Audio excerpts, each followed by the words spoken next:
Hey there. This week I'm going to try adding a feature to this whole podcast deal. We're going to try doing, in addition to Monday's weekly podcast, we're going to do a lick of the week, or just a real simple idea I'm going to try and get done on Thursdays. This week we're going to kick off something a little bit more ambitious, though. I'm going to give you a real simple musical idea, and I'm actually stealing it from one of Tom Harkenreiter's lessons on our online school. And you guys are going to take it, and if you want to participate in this, what we're doing is you can reply to this video on our forum, our website, or on YouTube with a video of yourself taking this idea and coming up with whatever cool, interesting versions of it, or as many different versions of it that you want. Tom and I are going to take a look at it, and the top 2, maybe 3 videos we'll end up giving free subscriptions to in the online school, so you get a chance to actually study with one of the 2 of us for free, basically, for a month. So anyway, here you go. This is up the down 6 chord. All right. So what we're going to have here, and the notation for this is actually on the website. We're going to start off with just a G6 chord. All right, and we're starting here on the 3rd fret, kind of where your bar chord would be. The first note is the root on the 5th fret on the 4th string.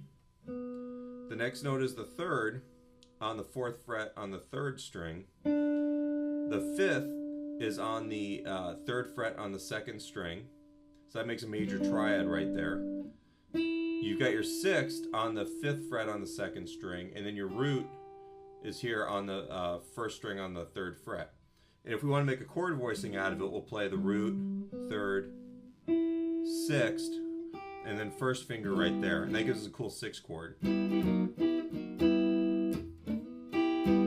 can do stuff like that too with it if you wanted to. But that's not actually what we're doing here. What we're going to do is we're going to take that simple arpeggio and we're going to go up. Now, one thing is if we just go up this arpeggio and down it, it doesn't sound like a whole lot, but if we take the 3rd and we slide into it from underneath, we get a little bit of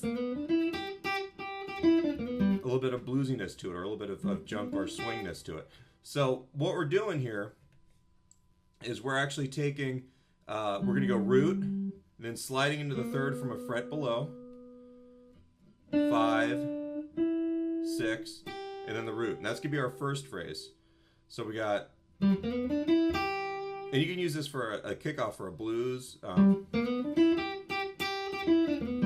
You can do all kinds of things with it. That's up the arpeggio. Now the second lick, which is also notated, is... So what I'm doing is I'm playing that root, 1 and 2 and 3 and 4 and then going to the 6, 5, sliding into the 3rd, and then back to the root. So I've got a phrase where I go up, and then I've got a phrase where I go back down, right? And the only thing I'm doing is I'm sliding into that 3rd. Now you can take this phrase and do a million things with it.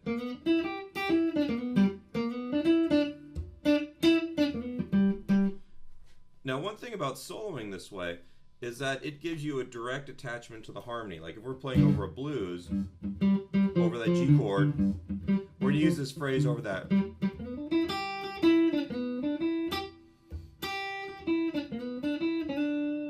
then up to the 4 chord. And down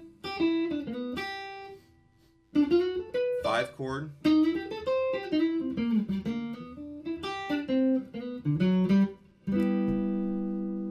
Suddenly we've actually played a blues where we're not just just playing pentatonic scales and Albert King licks, which are cool, but the idea with what we're going to try and do here is give you something where you're playing more melodies based off of the notes of the chord you're playing over, as opposed to just playing the scale.